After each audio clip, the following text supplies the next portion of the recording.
राष्ट्रिय स्वतन्त्र पार्टीका सभापति रवि लामिछानेको नागरिकता विवाद सम्बन्धी मुद्दामा सर्वोच्च अदालतले गरेको फैसलाको पूर्ण पाठ सार्वजनिक। रविको मुद्दाबारे सर्वोच्चले भन्यो उनी अनागरिक होइनन्, नागरिकता पाउन योग्यता पुगेका तर प्रमाणपत्र प्राप्त गरि नसकेका हुन् भन्दै सर्वोच्चको भनाई। विदेशी नागरिकता त्यागेर नेपालको नली चुनाव लड्न पाइँदैन भन्दै रवि लामिछानेको मुद्दामा सर्वोच्चको पूर्ण पाठ। बैंक तथा वित्तीय संस्थाका कर्मचारीलाई सुरक्षा दिन देशभरका 77 जिल्लाकै सिडिओहरूलाई गृह मन्त्रालयले दियो निर्देशन। प्रधानमन्त्री पुष्पकमल दाहाल प्रचण्ड विरुद्ध जनयुद्धका विषयमा 2 वटा रिट। माओवादीले सुरु गरेको जनयुद्ध हो, 17,000कै जिम्मा लिनुपर्छ भन्दै रिट दर्ता गरियो। जनयुद्धमा मारिएकाका 28 आफन्तले दिए संयुक्त निवेदन। प्रचण्ड विरुद्धको पेशी तोकियो। राष्ट्रपति चुनावकै दिन भोलि पहिलो सुनवाई हुने। प्रचण्ड विरुद्धको मुद्दा षड्यन्त्रमूलक रूपमा आएको माओवादी घटकको निष्कर्ष। शान्ति प्रक्रियाको भावना विपरीत गतिविधिहरूको संयुक्त रूपमा प्रतिवाद गर्ने माओवादी धारका नेताहरूको भनाई। प्रचण्ड विरुद्धको रिट बारे कांग्रेसले भन्यो राज्यको यो साझा मुद्दा हो, सर्वोच्चले हेर्न मिल्दैन। प्रधानमन्त्रीको बचाउमा बार। संविधानत गठित आयोगहरूले नै द्वन्द्व पीडितलाई न्याय दिनुपर्ने धारणा। प्रचण्डलाई जनतासँग माफी माग्न कमल थापाको सुझाव। भाटे कारबाहीको त्रास नदेखाउन आग्रह। सामान्य न्यू बनाएर बहालवाला प्रधानमन्त्रीमाथि मुद्दा हालिएको नेकपा अध्यक्ष डाक्टर बाबुराम भट्टराईको टिप्पणी। सरकार र पार्टीले अदालतलाई धम्क्याउन बन्द गरून् भन्दै राप्रपा प्रवक्ता ज्ञानेन्द्र साईको टिप्पणी। शान्ति प्रक्रिया टुङ्गोमा नपुग्दा विभिन्न चलखेलहरू सुरु भएको सञ्चार मन्त्री रेखा शर्माको भनाई। संक्रमणकालीन न्याय सत्ता शक्ति मिलीभगत र तजिबिजीमा टुङ्गिने कुरा होइन भन्दै एमाले नेता गोकुल बास्कोटाको टिप्पणी। राष्ट्रपतिको निर्वाचनको सम्पूर्ण तयारी पूरा, भोलि मतदान हुँदै गठबन्धनमा भोट क्रसको त्रास। नेताहरू भन्छन् मतदातालाई अझै प्रशिक्षित गर्छौं। मुस्ताङमा विश्वविद्यालय खोल्न स्वीकृति दिएका छैनौं भन्दै प्रधानमन्त्री पुष्पकमल दाहाल प्रचण्डको भनाई। कांग्रेस उम्मेद्वार रामचन्द्र पौडेलले राष्ट्रपतिमा अत्याधिक मतले जित्नुहुन्छ भन्दै कांग्रेस उपसभापति पूर्णबहादुर खड्काको भनाई। विपक्षी दलको नेताको विषयमा संसदको विशेषाधिकार हो भन्दै सर्वोच्च अदालतलाई सभामुख देवराज घिमिरेको जवाफ। इन्टरनेट केबल टिभी र दूरसञ्चारका तार व्यवस्थापन नगरे प्राधिकरण आफैले हटाइदिने। स्थानीय तहले आफू खुसी सडक बत्ती जोड्न थालेपछि प्राधिकरणले गरायो सचेत। दार्चुलामा जीप दुर्घटना हुँदा 1 जनाको ज्यान गयो, 3 जना घाइतेलाई भारतको पिथौरागढ रेफर गरियो। महिलाहरूलाई प्रत्यक्षतर्फ 50% सिटमा चुनाव लडाउनु पर्ने राष्ट्रिय सभाकी उपाध्यक्ष उर्मिला अर्यालको भनाई। सरकारका वाणिज्य नीतिहरू तथ्य तथ्याङ्कमा आधारित नरहेको अर्थविद तथा काठमाडौँ विश्वविद्यालयका प्रोफेसर प्राध्यापक डाक्टर अच्युत वाग्लेको टिप्पणी। वाणिज्य बैंकहरूले ऋणको ब्याज दर घटाए, कुन बैंकले कति बनाए ब्याज दर, यसको बारेमा पुरै जानकारी। साताको तेस्रो दिन मंगलबार नेप्से दोहोरो अङ्कले बढ्यो। पाकिस्तानबाट 3000 अफगान शरणार्थी फर्किए। भारतको गुजरातमा 4 अरब 25 करोड भारतीय रुपैयाँको लागु औषध बरामद। अमेरिकाले क्षेप्यास्त्र परीक्षणमा अवरोध सृजना गरे, यसलाई युद्ध घोषणाको रूपमा लिइनेछ भन्दै उत्तर कोरियाको चेतावनी। फुटबलका अन्जन बिष्ट र भलिबलकी अरुणा शाहीले यस वर्षको सर्वोत्कृष्ट खेलाडी 2078 को अवार्ड जिते। आफ्ना 3 सन्तानलाई राष्ट्रिय खेलाडी बनाउने बुबा आमालाई पल्सर स्पोर्ट्स अवार्डमा दियो स्पेशल अवार्ड। मनिष डाँगीलाई वर्षको उत्कृष्ट युवा खेलाडीको अवार्ड। अल्मुतारीलाई उत्कृष्ट प्रशिक्षकको अवार्ड प्रदान गरियो। पलेसा गोवर्धनलाई पारा एथलेटिक्स सम्मान। एसियन स्पोर्ट्समा जर्नालिस्ट अवार्ड कतारका मोहम्मद हिजीलाई। ए डिभिजन लिगमा 3 स्टार र फ्रेन्ड्सको रोमाञ्चक बराबरी। आइसिसी विश्वकप लिग 2 अन्तर्गत युएईमा भएको त्रिकोणात्मक श्रृङ्खला खेलेर नेपाली राष्ट्रिय क्रिकेट टोली स्वदेश फर्कियो। र समाचार पार्टी हेल्थ टिप्स अन्तर्गत आज हामी के हो ट्रान्स फ्याट, यसले स्वास्थ्यमा कस्तो असर गर्छ भन्ने विषयवस्तुमा जानकारी दिनेछौँ। हामीलाई अन्तिमसम्म हेर्नुहोला। दर्शक महानुभाव नमस्कार। समाचार पार्टी.com को न्यूज बुलेटिनमा यहाँलाई हार्दिक स्वागत छ। म प्रहलाद चन्द्र घिमिरे। आज मिति विक्रम सम्वत 2079 साल फागुनको 24 गते बुधबार ईस्वी सन् 2023 मार्चको 8 तारिक। आज नारी दिवस, तेल लगाउने र आँपको मुजुरा खाने दिन। आज गणगौरव पूजा प्रारम्भ पनि रहेको छ। यहाँहरू सम्पूर्णलाई नारी दिवसको हार्दिक मङ्गलमय शुभकामना छ। सम्पूर्ण नारीहरूप्रति हार्दिक सम्मान व्यक्त गर्दछौँ। आफ्ना कमेन्ट शुभकामनाका सन्देश तलको कमेन्ट बक्समा कमेन्ट गर्नुहोला। सदाको झैँ आज पनि हामी उपस्थित भएका छौँ छौं आजका महत्त्वपूर्ण समाचार, ब्रेकिङ न्यूज अपडेट लगायत तपाईलाई काम लाग्ने हेर्नै पर्ने महत्त्वपूर्ण समाचारहरू लिएर हामीलाई अन्तिमसम्म हेर्नुहोला। हाम्रो मेहनतका लागि यो भिडियोमा एउटा लाइक अवश्य गर्नुहोला। दर्शक महानुभाव, पलपलको न्यूज अपडेटका लागि हाम्रो च्यानललाई तपाईले अहिलेसम्म सब्स्क्राइब गर्नुभएको छैन भने कृपया सब्स्क्राइब गर्नुहोस् अनि नजिकै आउने बेल आइकनलाई क्लिक गर्नुहोला। दैनिक रूपमा हेर्नुहुन्छ भने रेगुलर भनेर लेख्नुहोला, आज पहिलो चोटि हो भने फर्स्ट टाइम भनेर लेखिदिनु होला। आउनुहोस् दर्शक महानुभाव, आजका महत्त्वपूर्ण समाचार सुरु गरौं रवि लामिछानेको मुद्दाबारे सर्वोच्चको पूर्ण पाठ आएको प्रसंगबाट। रवि लामिछानेको नागरिकता विवाद सम्बन्धी मुद्दामा सर्वोच्च अदालतले गरेको फैसलाको पूर्ण पाठ आएको छ। संवैधानिक इजलासले लामिछानेले नागरिकता पुनः प्राप्तिको प्रक्रियामा नगएको भन्दै उहाँको सांसद पद खारेज गर्ने फैसला गरेको थियो। तत्कालीन गृहमन्त्री लामिछानेले फैसला लगत्तै राजीनामा दिनुभएको थियो भने केही दिनमा नागरिकता पुनः प्राप्तिको प्रक्रियामा गएर प्रमाणपत्र लिनुभएको थियो। सर्वोच्चको फैसलापछि रविले आफू अनागरिक भएको अभिव्यक्ति दिनुभएको थियो। न्यायाधीश ईश्वर प्रसाद खतिवड़ाले लेखेको रायमा भनिएको छ, एकपटक विदेशको नागरिकता ग्रहण गरेको वा नेपाली नागरिकता कायम राख्नका लागि उपरोक्त अनुसारको प्रक्रिया अनुसरण गर्नु अनिवार्य हुन्छ। कुनै व्यक्ति नागरिक हो वा होइन भन्ने कुराको राज्यको तर्फबाट गरिने अभिलेखीकरण र प्रमाणीकरणका लागि उपरोक्त अनुसारको प्रक्रिया पूरा गर्नु नेपाली नागरिकता कायम राख्न चाहने प्रत्येक व्यक्तिको कर्तव्य समेत बन्दछ। यसरी प्रक्रिया पूरा नगरेका व्यक्ति अनागरिक नै भइहाल्ने पनि होइन। अर्को शब्दमा भन्नुपर्दा यस प्रकारका व्यक्तिलाई नेपाली नागरिकताको प्रमाणपत्र प्राप्त गर्न योग्यता पूरा गरेका तर सो प्रमाणपत्र प्राप्त गरी नसकेका व्यक्ति भनी मान्न सकिन्छ। फैसलामा रिट निवेदकले नागरिकताको मात्र विषय उठाएकाले लामिछानेसँग सम्बन्धित अन्य विषयमा सम्बन्धित निकायले कुनै निर्णय नगरेकाले त्यसबारे बोल्न उचित नभएको लेख्छ।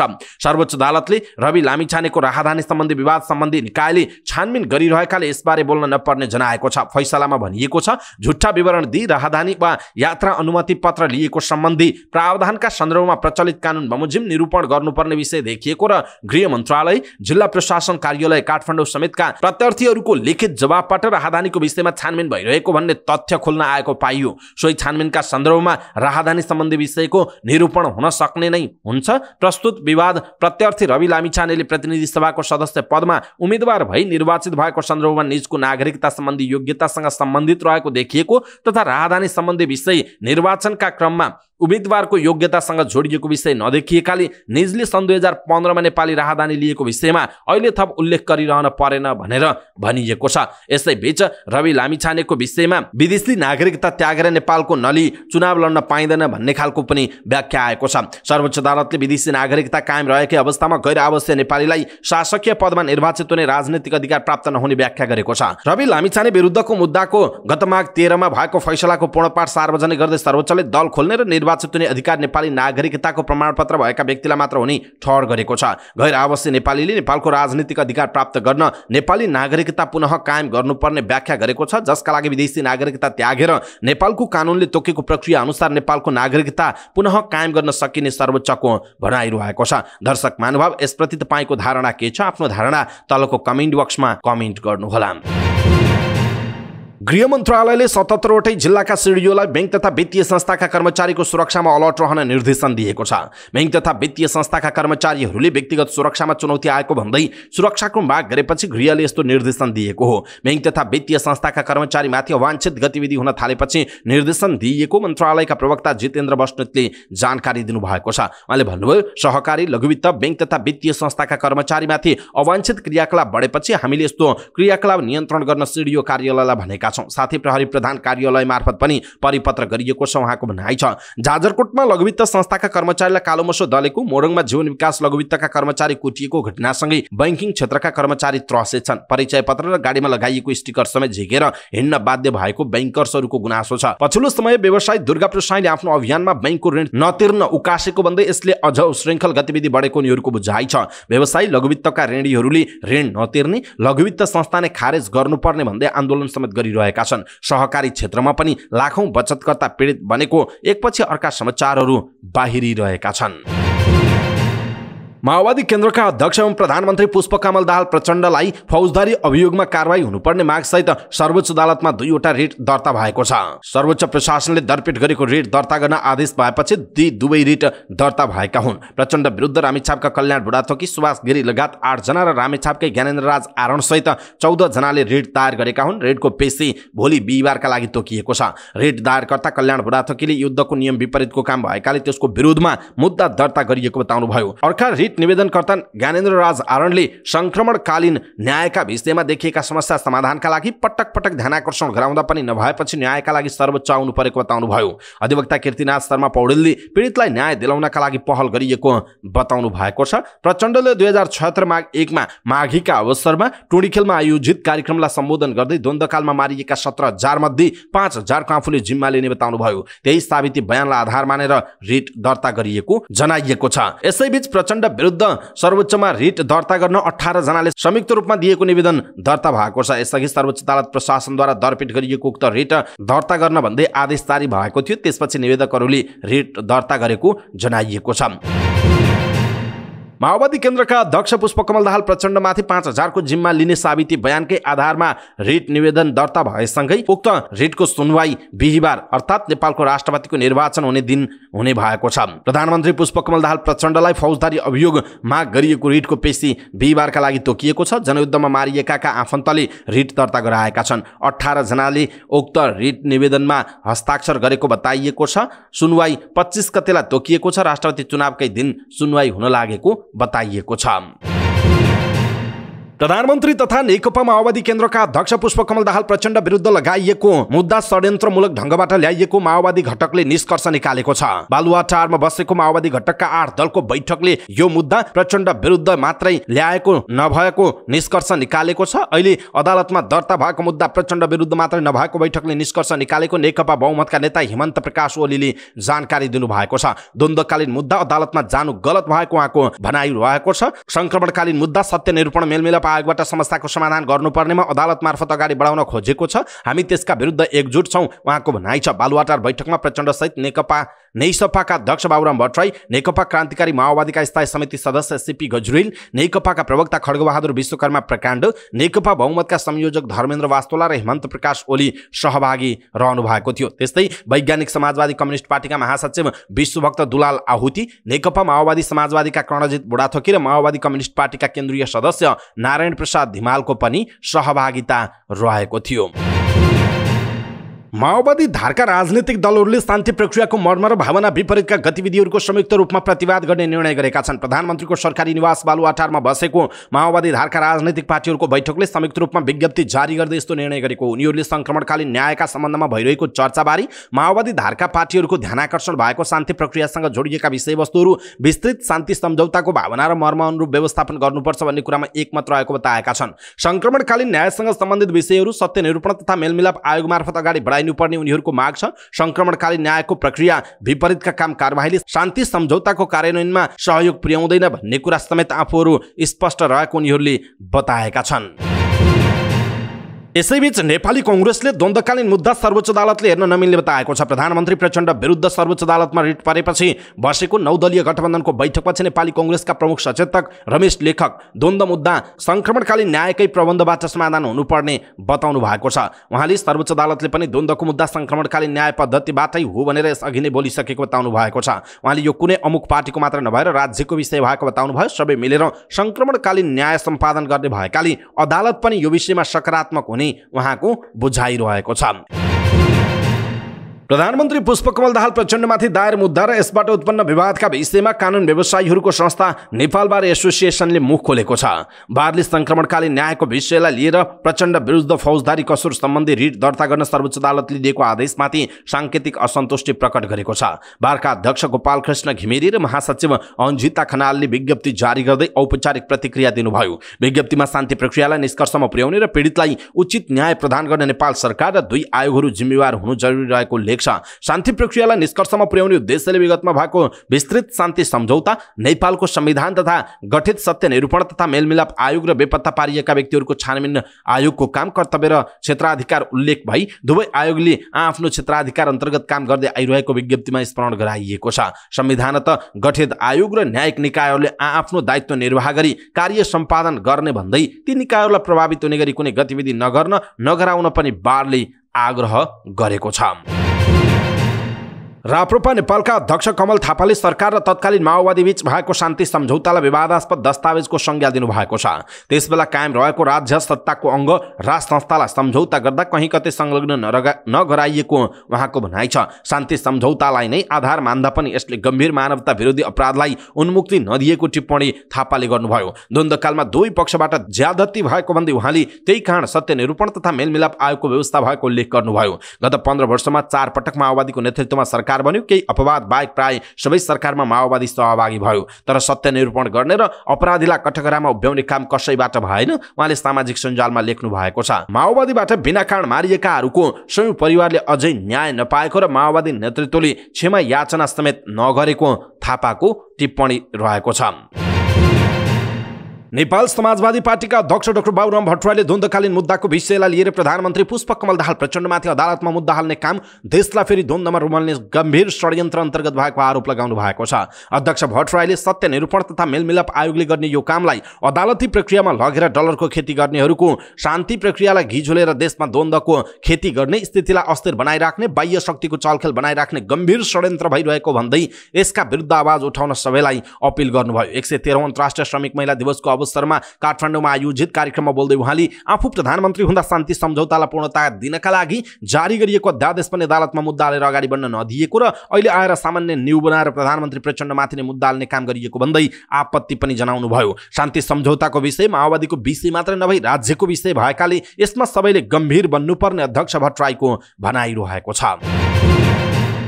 राष्ट्रिय प्रजातन्त्र पार्टी राप्रपाका प्रवक्ता ज्ञानेन्द्र बहादुर शाहीले अदालतलाई निष्पक्ष रूपमा काम गर्न दिनुपर्नेमा जोड दिनु भएको छ। प्रधानमन्त्री पुष्पकमल दाहाल प्रचण्डमाथि दायर भएको मुद्दा र त्यसमा सरकार तथा पूर्व माओवादी नेताहरूको प्रतिक्रियाका सन्दर्भमा उहाँले यस्तो टिप्पणी गर्नुभयो। कानुनी प्रक्रियामा आएका मुद्दाहरू अदालतले दर्ता गर्नु उसको कर्तव्य हुने स्थायीको भनाइ छ। पार्टीका नेता र सरकारले अदालतलाई धम्क्याउने काम कसरी विधिको शासन हुन सक्छ, यस्ता अनैतिक क्रियाकलाप तत्काल बन्द गरियोस् उहाँले फेसबुकमा लेख्नु भएको छ। विधिको शासन चाहिन्छ भनेर नै हिजो नेपाल आमाका सपुतहरूले अकालमै ज्यान गुमाएको उहाँको भनाइ छ। अदालतलाई धम्क्याउनु भनेको राष्ट्रका लागि बलिदान दिने शहीदहरूको अपमान गर्नु भएको पनि उहाँले उल्लेख गर्नु भएको छ। दर्शक महानुभाव ज्ञानेन्द्र शाहीको भनाइप्रति तपाईको धारणा के छ? आफ्नो धारणा तलको कमेन्ट बक्समा कमेन्ट गर्नुहोला। सँगसँगै प्रचण्ड विरुद्ध जुन खालको रेड दर्ता भएको छ यसप्रति तपाईँ के भन्नुहुन्छ आफ्ना कुरा तलको कमेन्ट बक्समा कमेन्ट गर्नुहोला। सञ्चार तथा सूचना प्रविधि मन्त्री रेखा शर्माले शान्ति प्रक्रिया टुङ्गोमा पुर्याउन सरकार दत्तचित्त भएर लागेको बताउनुभयो। उहाँले यसलाई सरकारको प्राथमिक कार्यभारका रूपमा लिएको स्पष्ट पार्नुभयो। धादिङको गल्छीमा सुरु भएको सामुदायिक रेडियोहरूको 2 दिने राष्ट्रिय परामर्श सम्मेलनको उद्घाटन गर्दै उहाँले चालु संसद अधिवेशनबाटै संक्रमणकालीन न्याय सम्बन्धी कानुन निर्माण गरेर शान्ति प्रक्रियाको बाँकी कार्यभार टुङ्गोमा पुर्याउने बताउनुभयो। अघिल्लो संसदमा विधेयक पेश भए पनि टुङ्गोमा पुग्न नसकेको उल्लेख गर्दै उहाँले यसपटक त्यसका लागि प्रमुख दलहरूले लिखित प्रतिबद्धता नै जनाइसकेकाले संक्रमणकालीन न्यायको काम टुङ्गोमा पुग्ने विश्वास व्यक्त गर्नुभयो। यसका लागि मिडियाको पनि सकारात्मक भूमिका रहेको उहाँले बताउनु भएको छ। शान्ति प्रक्रिया टुङ्गोमा नपुग्दा विभिन्न चलखेल सुरु भएको उल्लेख गर्दै उहाँले द्वन्द्वकालीन मुद्दा आम मुद्दाको रूपमा भन्दा पनि शान्ति सम्झौता र संक्रमणकालीन न्यायभित्र रहेको र निष्कर्षमा पुर्याउनु पर्ने बताउनुभयो। नेकपा एमालेका नेता गोकुल बास्कोटाले संक्रमणकालीन न्याय निरूपणको विषय सत्ता र शक्तिको तजविजमा टुङ्गिने कुरा नभएको बताउनु भएको छ। द्वन्द्वकालीन मुद्दाको विषयमा प्रधानमन्त्री प्रचण्ड विरुद्ध सर्वोच्च अदालतमा रिट दर्ता भइसकेपछि पीडित पक्षले मानव अधिकारको निर्वाध प्रयोग गर्न पाउने कानुनी व्यक्तिगत र संवैधानिक अधिकार भएको उहाँले तर्क गर्नुभयो। संक्रमणकालीन न्याय निरूपणको विषय द्वन्द्वरत पक्षको मिलीभगत वा सत्ता र शक्तिको तजविजमा टुङ्गिने कुरा होइन उहाँले ट्विटरमा लेख्नु भएको छ। यो पीडित पक्षले मानव अधिकारको निर्वाध प्रयोग गर्न पाउने कानुनी व्यक्तिगत र संवैधानिक अधिकारको प्रश्न पनि हो उहाँले ट्विटरमा लेख्नु भएको छ। 9 दलीय गठबन्धनभित्र राष्ट्रपतिको निर्वाचनमा अझै भोट क्रसको त्रास देखिएको छ। गठबन्धनले अघि सारेको उम्मेदवारभन्दा बाहिर मत जान सक्ने आकलन गरेर सांसदहरूलाई आफ्नो पार्टीले प्रशिक्षित गर्ने निर्णय गरेको हो। सिंहदरबार स्थित कांग्रेस संसदीय दलको कार्यालयमा बसेको गठबन्धनको बैठकपछि जसपा नेता राजेन्द्र श्रेष्ठले भन्नुभयो निर्वाचनको सम्बन्धमा गर्नुपर्ने सबै कामलाई व्यवस्थित गर्ने र आफ्नो पार्टीबाट सुरक्षित रूपमा मतदातालाई प्रशिक्षित गर्ने भन्ने विषयमा छलफल भएको छ। मौन अवधि सुरु भइसकेकाले आफ्नो पार्टीका नेता कार्यकर्ता र सांसदलाई सचेत बनाउन आग्रह गरेको उहाँले बताउनुभयो। उहाँले 11 बजेसम्म सबै सांसदलाई काठमाडौँ आइपुग्न पनि निर्देशन दिनुभएको छ। यस्तै कांग्रेस उपसभापति पूर्णबहादुर खड्काले पनि राष्ट्रपति निर्वाचनको सन्दर्भमा छलफल भएको बताउनुभयो। तर नेकपा एसका महासचिव बेदुराम भुसालले गठबन्धनको ओभरअल विषयमा छलफल भएको उहाँको भनाइरहेको छ। राष्ट्रपतिमा 9 दलीय गठबन्धनको तर्फबाट रामचन्द्र पौडेल र एमालेबाट सुभाष नेमवाङ प्रतिस्पर्धामा हुनुहुन्छ। तर धेरै दलबीचको गठबन्धन भएकाले गोप्य हुने निर्वाचनमा भोट क्रस हुन सक्ने कांग्रेसका नेताहरूले सार्वजनिक रूपमा अभिव्यक्ति दिएका थिए। प्रधानमन्त्री पुष्पकमल दाहाल प्रचण्डले मुस्ताङमा बौद्ध विश्वविद्यालय खोल्न भारतलाई स्वीकृति नदिएको बताउनु भएको छ। हालै मात्र एमाले अध्यक्ष केपी शर्मा ओलीले मुस्ताङमा भारतलाई बौद्ध विश्वविद्यालय खोल्न दिएर सरकारले चीनमाथि गद्दारी गरेको आरोप लगाउनु भएको थियो। काठमाडौँमा आयोजित एक कार्यक्रममा प्रचण्डले ओलीको नाम त लिनु भएन, तर मुस्ताङको विषयमा चर्चा भइरहेको भन्दै त्यहाँ स्थानीय तहले विश्वविद्यालय भन्दा पनि कलेज खोल्न धेरै पहिलादेखि कुरा चलाइरहेको आफूले थाहा पाएको बताउनु भयो। उहाँले अघि भन्नुभयो, नेपाल सरकारले कहीँ कतै स्वीकृति दिएको छैन। मुस्ताङमा भएको अमूल्य खनिज पदार्थको ठिक ढङ्गले उपयोग गर्न सकियो भने मुलुकको आर्थिक स्थितिमा आमूल परिवर्तन ल्याउन सकिने समेत उहाँले बताउनु भएको छ। नेपाली कांग्रेसका उपसभापति पूर्णबहादुर खड्काले राष्ट्रपतिमा 9 दलीय गठबन्धनको तर्फबाट उम्मेदवार बन्नुभएका नेपाली कांग्रेसका वरिष्ठ नेता रामचन्द्र पौडेलले अत्याधिक मतले जित्ने दावी गर्नुभएको छ। कांग्रेस संसदीय दलको कार्यालय सिंहदरबारमा बसेको 9 दलीय गठबन्धनको राष्ट्रपतिको निर्वाचनका लागि बनेको कार्यदलको बैठकपछि सञ्चारकर्मीसँग कुराकानी गर्दै उपसभापति खड्काले यस्तो दावी गर्नुभएको हो। उहाँले बैठकमा 25 गते हुने राष्ट्रपति निर्वाचनको सन्दर्भमा छलफल भएको बताउनुभयो। उहाँले राष्ट्रपति निर्वाचनको व्यवस्थापन सम्बन्धीका बारेमा छलफल भएको बताउनुभयो। उहाँले गठबन्धनकै बलमा आगामी दिनमा 9 दलीय गठबन्धनलाई व्यापक र विस्तार गर्दै जाने पनि बताउनु भएको छ। सभामुख देवराज घिमिरेले प्रमुख विपक्षी दलको नेताका सन्दर्भमा परेको रिटको जवाफ पठाउनु भएको छ। सर्वोच्च अदालतमा पठाइएको जवाफमा प्रमुख विपक्षी दलको नेताको विषय संसदको विशेषाधिकार भएको उल्लेख छ। यो विषय प्रमुख विपक्षी दलका नेताबारे उठेको प्रश्न निरूपण गर्न हामी सक्षम छौं, अदालतले भनिदिइरहनु पर्दैन। सर्वोच्च अदालतमा पठाइएको जवाफबारे एक अधिकारीले भनेका छन्, यो संसदको विशेषाधिकार हो, यो संसदले आन्तरिक रूपमा व्याख्या गर्ने विषय हो। सभामुख घिमिरेले कुनै विषय र सन्दर्भमा जारी गरेको मत सधैँ त्यही अवस्थामा रहन्छ भन्ने पनि नहुने जिकिर गर्नु भएको छ। परिस्थिति अनुसार अवस्था र सन्दर्भका आधारमा जाहेर मत परिवर्तन गर्न सक्ने भएकाले प्रस्तुत निवेदन खारेज हुनु मनासिब हुन्छ। संघीय संसद सचिवालयका अधिकारीहरूका अनुसार जवाफमा लेखिएको छ। अर्थात् परिस्थितिका आधारमा र संसदको विशेषाधिकार भएको आधारमा पनि प्रमुख विपक्षी दलको नेताको विवाद सम्बन्धी रिटको औचित्य सकिएको सभामुख घिमिरेको जिकिर रहेको छ। अधिवक्ता विमल प्रसाद पोखरेलले गत माघ 24 गते नेपाली कांग्रेस संसदीय दलका नेता शेरबहादुर देउवालाई विपक्षी दलको नेता नबनाउन माग गर्दै सर्वोच्चमा रिट दिनुभएको थियो। नेपाल विद्युत प्राधिकरणले विद्युतीय पोल प्रयोग गरी अव्यवस्थित तानिएका र प्रयोगमा नरहेका अनावश्यक तार तत्काल व्यवस्थापन गर्ने इन्टरनेट, केबल टिभी र दूरसञ्चार सेवा प्रदायकलाई अनुरोध गरेको छ। यसको पालना नभए प्राधिकरण आफैले तार हटाइदिने चेतावनी समेत दिएको छ। प्राधिकरणले यसअघि कार्तिक 15 र पुस 18, 2079 मा यस्तै अनुरोध गरेको थियो। सो निर्देशनको पालना नभएको भन्दै प्राधिकरणले मंगलबार यस्तो चेतावनी दिएको छ। पछिल्लो समय अव्यवस्थित तार हटाउन स्थानीय तह समेत अग्रसर भएका छन्। यस्ता तार हटाएर शहरी सुन्दरता कायम राख्न, आगलागी लगायतका विद्युतीय दुर्घटना न्यूनीकरण गर्दै भरपर्दो विद्युत सेवा उपलब्ध गराउन समेत प्राधिकरणले सरोकारवालालाई अनुरोध गरेको जनाइएको छ। स्थानीय तहले आफू खुसी सडक बत्ती जोड्न थालेपछि नेपाल विद्युत प्राधिकरणले सचेत गराएको छ। स्थानीय तहले प्राधिकरणको सहमति नलिई सडक बत्ती जडान गर्दा विद्युत शक्ति मापन हुन नसकेको भन्दै प्राधिकरणले यसो नगर्न भनेको छ। एकातर्फ विद्युत शक्तिको मापन नहुने र अर्कोतर्फ मापन नभएको विद्युतको बक्यौता भुक्तानी नभएको भन्दै प्राधिकरणले त्यसो नगर्न स्थानीय तहहरूलाई सचेत गराएको छ। पछिल्लो समय देशैभर उज्यालो अभियान भन्दै सडक बत्ती जडान गर्ने र बाल्ने क्रम बढ्दै गएको छ। यसरी बत्ती बाल्दा नेपाल विद्युत प्राधिकरण अन्तर्गत वितरण केन्द्रको सहमति लिएर मात्र प्राधिकरणको विद्युत लाइनबाट सडक बत्ती राख्न प्राधिकरणले सचेत गराएको छ। दार्चुलामा जीप दुर्घटनामा परि एकजनाको ज्यान गएको छ। दुर्घटनामा घाइते भएकी भारतको पिथौरागढ जिल्लाको दार्चुला सिमखोला बस्ने 60 वर्षीय कालीदेवी नेघीको जिल्ला अस्पताल दार्चुलामा उपचारका क्रममा ज्यान गएको प्रहरीले जनाएको छ। दुर्घटनामा घाइते भएका अन्य 3 जनालाई उपचारका लागि भारतको पिथौरागढ रेफर गरिएको दार्चुलाका प्रहरी नायब उपरीक्षक डीएसपी तर्कराज पाण्डेयले जानकारी दिनुभयो। जीपमा 9 जना भारतीय नागरिक सवार रहेको प्रहरीले जनाएको छ। मंगलबार बिहान मध्य प्रदेश 03000340 नम्बरको जीप महाकाली नगरपालिका 4 बाङ्गाबगर खानेपानी ट्याङ्की नजिक लास्कु खोलामा खसेको थियो। उनीहरू डुङ्गरी मन्दिरमा पूजापाठ गर्न गएको बुझिएको छ।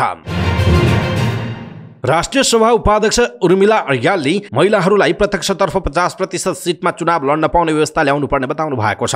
राष्ट्रिय महिला आयोगको 21औं स्थापना दिवस तथा 113औं अन्तर्राष्ट्रिय श्रमिक महिला दिवसको अवसरमा काठमाडौँमा आयोजित शुभकामना आदान प्रदान कार्यक्रमलाई सम्बोधन गर्दै उहाँले प्रत्यक्षतर्फ 50% सिटमा महिलाहरू चुनाव लड्न पाउने व्यवस्था ल्याउनु पर्ने बताउनुभयो। उहाँले स्थानीय तह, प्रदेश सभा र संघीय संसद सबै ठाउँमा 50% उम्मेदवार पुरुष र 50% उम्मेदवार महिला हुनुपर्ने बताउनुभयो। नेपालमा पुरुषको भन्दा महिलाहरूको सङ्ख्या बढिरहेको उल्लेख गर्दै उहाँले महिलाहरू 33% प्रतिनिधित्वमा मात्रै सीमित नहुने बताउनुभयो। उपाध्यक्ष अर्यालले राज्यका निकायहरूको प्रमुख पदहरूमा महिलाहरूको प्रतिनिधित्व पनि कम भएको भन्दै प्रमुख पदहरूमा महिला प्रतिनिधित्व गराउनतर्फ ध्यान दिनुपर्ने बताउनुभयो। उहाँले महिलाहरूलाई समानुपातिकबाट प्रतिनिधित्व गराउँदा उसको योगदान र इतिहासलाई समेत अवमूल्यन गरेर आरोप लगाउने गरिएको बताउनुभयो। उहाँले प्रत्यक्षतर्फ महिलाहरूलाई 40% उम्मेदवार बनाउँदा आर्थिक चलखेलका घटना घट्ने र निर्वाचन प्रणालीमा शुद्धिकरण समेत हुने बताउनु भएको छ।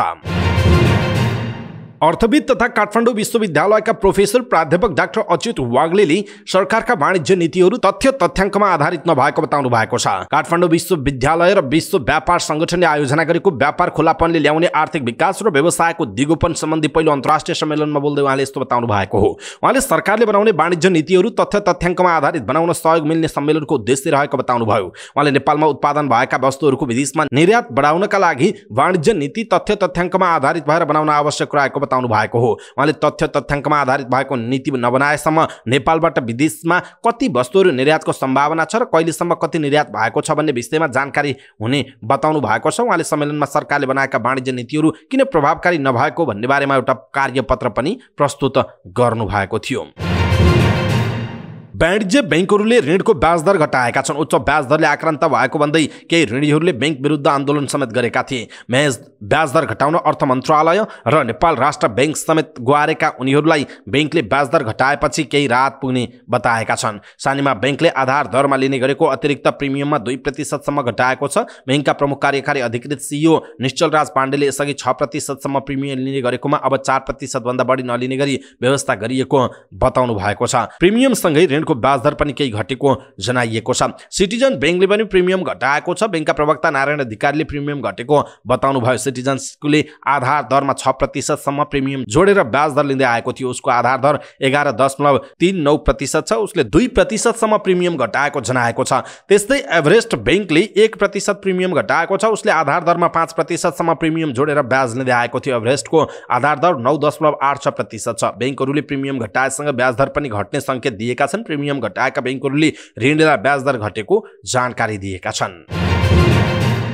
साताको तेस्रो दिन मंगलबार नेप्से दोहोरो अङ्कले बढेको छ। नेप्से परिसूचक 14.41 अङ्कले बढेर 1952.66 बिन्दुमा कायम भएको छ। आइतबार बजार 30.77 अङ्कले घटेर 1952.25 बिन्दुमा बन्द भएको थियो। मंगलबार 40,59,149 किता शेयरको खरिद बिक्री हुँदा बजारमा 1,20,44,09,411 रुपैयाँ बराबरको कारोबार भएको छ। त्यस्तै सर्वाधिक नाफा कमाउनेमा क्रमशः Shubham power limited, super Madi hydro power, Siddhartha investment growth र इमर्जिङ नेपाल रहेका छन्। सर्वाधिक गुमाउनेमा क्रमशः CYC नेपाल लघुवित्त वित्तीय संस्था, नोबेल इक्विटी फन्ड, संमित लघुवित्त वित्तीय संस्था र कुमारी धनवृद्धि रहेका छन्। त्यसैगरी शुभम पावर लिमिटेडको शेयर मूल्यमा सकारात्मक सर्किट लागेको छ। कारोबारका आधारमा साल ट्रेडिङ कर्पोरेसन 12,07,85,503 रुपैयाँ बराबरको कारोबार गरेर शीर्ष स्थानमा छ। मंगलबार बजार पुँजीकरण 28 खर्ब 28 अर्ब रुपैयाँ रहेको जनाइएको छ।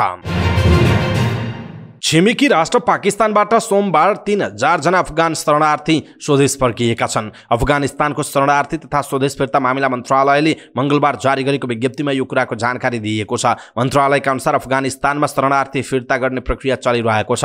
25 लाख भन्दा बढी दर्ता भएका अफगान शरणार्थीहरू पाकिस्तानमा बस्दै आएका छन्। त्यस्तै संख्यामा इरानमा पनि रहेका छन्। विगत 6 महिनामा 2,70,000 भन्दा बढी अफगान शरणार्थी इरानबाट फर्किएको जनाइएको छ।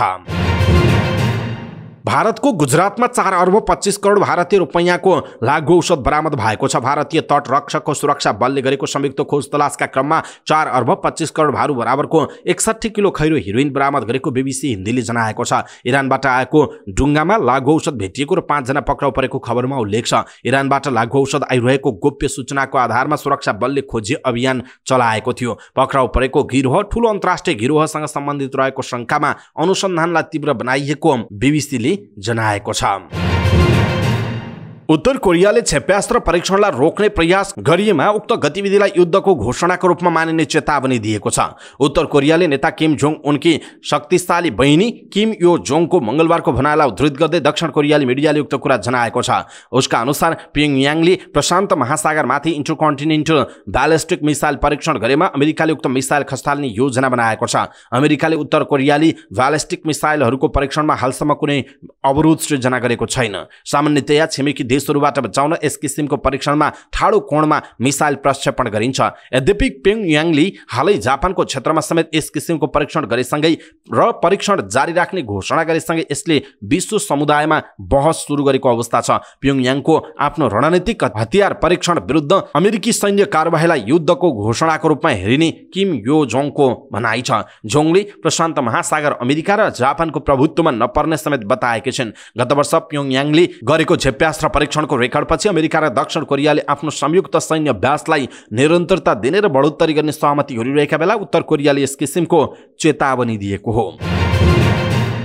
19औं संस्करणको एनएसजीएफ स्पोर्ट्स अवार्ड 2078 अन्तर्गत उत्कृष्ट वर्ष खेलाडीको अवार्ड नेपाली राष्ट्रिय पुरुष फुटबलका अञ्जन विष्ट र भलिबलकी अरुणा साईले जितेका छन्। नेपाल खेलकुद पत्रकार मञ्च एनएसजेएफले कमलादी स्थित प्रज्ञा भवनमा एक विशेष समारोहका बीच अञ्जनलाई वर्ष पुरुष खेलाडी अवार्ड प्रदान गरेको हो। पुरुषतर्फका विजेता अञ्जनले क्रिकेटका दिपेन्द्र सिंह ऐरी र कुशल भौतेल, ब्याडमिन्टनका प्रिन्स दाहाल तथा फुटबलका किरण कुमार चेम्जोङलाई पछाडि पार्दै यो अवार्ड जितेका हुन्। अञ्जनले साफ च्याम्पियनसिपमा नेपाललाई पहिलो पटक फाइनलमा पुर्याउन मद्दत गरेका थिए। अञ्जनले अवार्ड सँगै बजाज पल्सर मोटरसाइकल प्राप्त गरे। विष्टले विश्वकप 2022 मा एएफसी एसियन कप 2023 को छनौट अन्तर्गत समूह बी मा चाइनिज ताइपे विरुद्ध गोल गरेका थिए। त्यस्तै 13औं साफ च्याम्पियनसिपमा श्रीलङ्का र बंगलादेश विरुद्ध गोल गर्नुका साथै नेपाल सुपर लिग एनएसएल मा सर्वश्रेष्ठ फरवार्डका रूपमा प्रदर्शन गरेका थिए। त्यस्तै वर्षको उत्कृष्ट महिला खेलाडी अवार्ड भलिबल टिमकी कप्तान अरुणा साईले जितेकी छिन्। वर्ष महिला खेलाडीको मनोनयनमा परेका क्रिकेटका सीता राणा मगर, रुबिना छेत्री, बक्सिङकी पूनम रावल र एथलेटिक्सकी पुष्पा भण्डारीलाई पछाडि पार्दै अरुणाले वर्ष खेलाडीको अवार्ड जितेकी हुन्।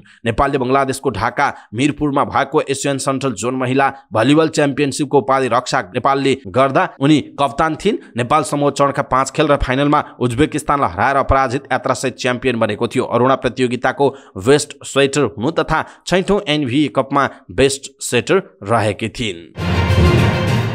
पल्सर स्पोर्ट्स अवार्ड 2078 अन्तर्गत स्पेशल अवार्ड दानबहादुर तामाङ र मायादेवी मोक्तानलाई प्रदान गरिएको छ। नेपाल खेलकुद पत्रकार मञ्चको आयोजनामा भएको अवार्ड समारोहमा ब्याडमिन्टनका नेपाल च्याम्पियन रत्नजित तामाङ, सरादेवी तामाङ र नङसल देवी तामाङका बुबाआमा दानबहादुर र मायादेवीलाई स्पेशल अवार्ड प्रदान गरिएको हो। आफ्ना तीनै सन्तानलाई राष्ट्रिय खेलाडी बनाउने उक्त बुबाआमालाई सम्मान गरिएको जनाइएको छ। नेपाली ब्याडमिन्टनमा एक छत्र राज गर्न सफल 3 जना यी दिदी भाइलाई सफलता दिनवालाका लागि दानबहादुर र मायादेवी पर्दा पछाडिबाट नायक बनेका थिए। नेपालमै आफ्ना छोराछोरीलाई खेलकुदमा राख्न प्रेरित गर्ने कमै अभिभावक रहेका बेला भोजपुरका यो जोडी यस्ता अभिभावक हुन् जसले ब्याडमिन्टन खेल्नका लागि मैदान बनाउनेदेखि अरूलाई प्रेरणा दिने काम समेत गरेका छन्। भोजपुर बजारका दानबहादुरले त आफैले खेल मैदान बनाउनु भयो, आफैले प्रशिक्षण दिए र छोराछोरीलाई नेपालका चर्चित च्याम्पियन बनाउनु भयो। त्यति मात्र होइन, भोजपुरलाई पनि ब्याडमिन्टन खेलाडी उत्पादन हुने ठाउँको रूपमा परिचित गराउनु भयो। सुरुमा उहाँ आफ्ना कलिला नानीहरूलाई खेलाउँदा लैजाँदा गाउँलेहरूले दानबहादुरले छोराछोरी बिगार्ने भए भनेर जिस्क्याउने गरेका थिए। दानबहादुर ब्याडमिन्टनमा बेसरी डुब्नुमा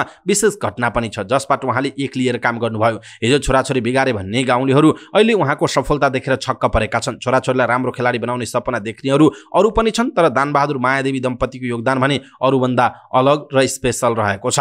विराटनगरमा खेल्न जाँदा इन्डोर हल नभएको ठाउँमा खेलाडी कसरी खेल्छन् भनेर उनलाई एकजना वरिष्ठ प्रशिक्षकले नमज्जाले जिस्काएछन्। त्यहाँबाट एक बोकेर भोजपुर फर्किनुभएका दानबहादुरले त्यसपछि भयङ्कर मेहनत गर्नुभयो। इन्डोर हल नभए पनि छोराछोरीलाई राम्रो खेलाडी बनाउने प्रण लिनुभयो। दिनरात नभनी लाग्नुभयो। आफू प्रशिक्षक हुनुहुन्थेन तर त्यो कला सिक्नुभयो। यसको परिणाम अर्को खेलमा विराटनगर पुग्दा सरादेवीले अन्तर्राष्ट्रिय खेलाडी भनिएका प्रतिद्वन्दीलाई शून्यमा पराजित गरिदिनु भयो। त्यहाँबाट सुरु भएको जितको सिलसिला सरादेवी रत्नजित हुँदै नङसल देवी तामाङसम्म जारी रहेको छ। दानबहादुरले 3 दशक लामो यो अभियानमा शिक्षक पेसाका आफ्ना सबै तलब सुहा पार्नुभयो। 12 वर्ष त भोजपुर जिल्ला ब्याडमिन्टन सङ्घको अध्यक्ष नै बनेर सेवा गर्नुभयो। आफ्नो सन्तानलाई च्याम्पियन बनेको देख्ने यो जोडीको चाहना छोराछोरीले पनि पूरा गरे। दानबहादुर दम्पति अब खुसी छन्।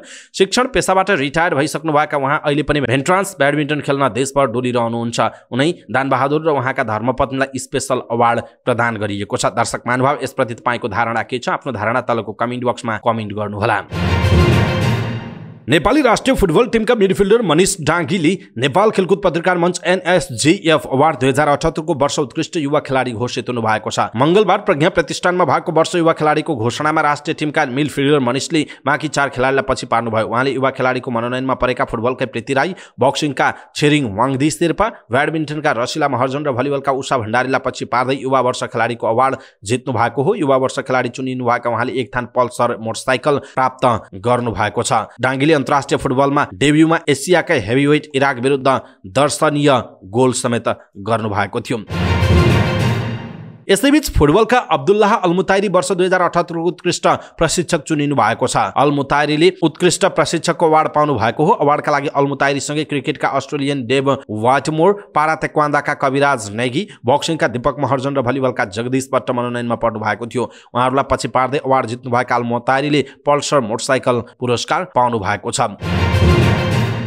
यसै बीच पलेसा गोवर्धनले पल्सर स्पोर्ट्स अवार्ड 2078 अन्तर्गत पारा एथलेट सम्मान अवार्ड प्राप्त गर्नुभएको छ। प्रज्ञा भवन कमलादीमा भएको अवार्ड अन्तर्गत पलेसालाई पारा एथलेटिक सम्मान प्रदान गरिएको हो। वर्ष 2078 मा गरेको प्रदर्शनका आधारमा पलेसालाई उत्कृष्ट अवार्ड प्रदान गरिएको हो। जापानमा भएको पारा ओलम्पिकमा 2 वाउड जित्दै पलेसा पदक नजिक पुगेको जनाइएको छ।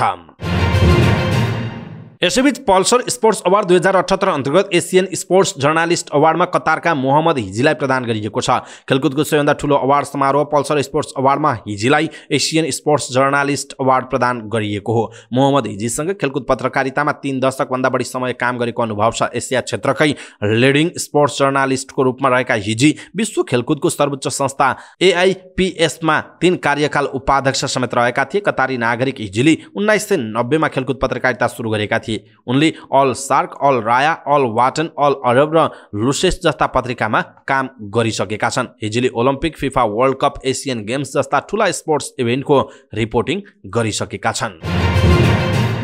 शहीद स्मारक ए डिभिजन लिगमा मंगलबार भएको ललितपुरले डर्बी 3 स्टार क्लब र फ्रेन्ड्स क्लबले 3-3 को रोमाञ्चक बराबरी खेलेका छन्। चासल मैदानमा भएको खेलमा 3 स्टारले 3 पटक अग्रता लिएर पनि जोगाउन सकेन। फ्रेन्ड्सका कुशल फुयालले इन्जुरी टाइममा गोल गर्दै आफ्नो टिमलाई हारबाट बचाएका थिए। बराबरीपछि दुवै टिमले लिगमा पहिलो 1 अङ्क जोडेका छन्। यसअघि फ्रेन्ड्स उद्घाटन खेलमा AFC खुमलटारसँग पराजित भएको थियो भने 3 स्टार APF सँग पराजित भएको थियो। चासल मैदानमा खेलको दोस्रो मिनेटमै अजय मार्टिन्सले गोल गर्दै 3 स्टारलाई अग्रता दिलाएका थिए। तर 14औं मिनेटमा फ्रेन्ड्सका कुशलले बराबरी गोल फर्काए। 24औं मिनेटमा योगेश गुरुङले गोल गरी 3 स्टारलाई फेरि अग्रता दिलाए। तर 43औं मिनेटमा ओक्तामोभले फ्रेन्ड्सका लागि बराबरी गोल फर्काए। बराबरीतर्फ अगाडि बढिरहेको खेलको 87औं मिनेटमा प्रदीप लम्सालले गोल गर्दै 3 स्टारलाई जित नजिक पुर्याएका थिए। तर कुशल फुयानले इन्जुरी टाइमको दोस्रो मिनेटमा व्यक्तिगत दोस्रो गोल गरी फ्रेन्ड्सलाई लगातार दोस्रो हारबाट जोगाएका हुन्।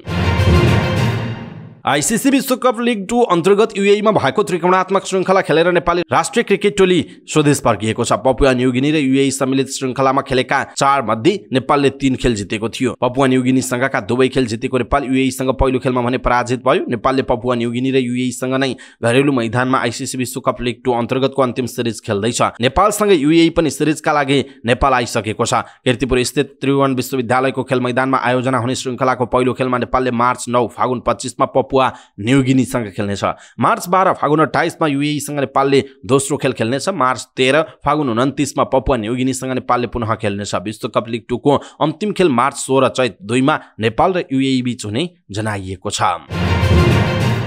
समाचार पार्टी न्यूज बुलेटिनमा पालो भएको छ समाचार पार्टी हेल्थ टिप्स। आजको समाचार पार्टी हेल्थ टिप्समा हामीले ट्रान्स फ्याट भनेको के हो, यसले स्वास्थ्यमा कस्तो असर गर्छ, हामीले भन्छौँ कि बजारमा तारेका खानेकुराहरू खायो भने त्यसमा अत्याधिक ट्रान्स फ्याट हुन्छ भनिन्छ नि। त्यसकारण यो ट्रान्स फ्याट भनेको के हो र यसले स्वास्थ्यमा कस्तो खालको असर गर्छ भन्ने विषयवस्तुमा आज हामी महत्त्वपूर्ण हेल्थ टिप्स प्रस्तुत गर्छौँ। हामीलाई अन्तिम समय हेर्नुहोला। सबै नेपालीहरू माझ पुर्याउनका लागि यो भिडियोलाई आफ्नो फेसबुक, ट्विटर लगायतका सामाजिक सञ्जालमा शेयर गर्न नबिर्सिनुहोला। ट्रान्स फ्याट अंग्रेजी शब्द हो। ट्रान्स फ्याट धेरै कम सुन्नमा आएको शब्द हो। यसबारे धेरैलाई जानकारी छैन। अंग्रेजी भाषामा पनि सन् 1978 मा मात्र अंग्रेजी शब्दकोशमा लेखिएको शब्द हो। ट्रान्स फ्याट एक प्रकारको अति खराब चिल्लो पदार्थ हो। यसलाई नेपालीमा अति खराब चिल्लो पदार्थ भन्दा उत्तम हुन्छ। यसलाई खराब वा हानिकारक चिल्लो मात्र भनेर पुग्दैन, अति खराब चिल्लो नै भन्नुपर्छ। यसको नेपाली शब्द छैन। तसर्थ छोटकरी नेपालीमा अखची भन्न सकिन्छ। भनेको अति खराब चिल्लो पदार्थ अखची भन्न सकिन्छ। स्वास्थ्यका दृष्टिकोणले ट्रान्स फ्याट चिल्लो पदार्थहरू मध्येको सबैभन्दा हानिकारक चिल्लो हो।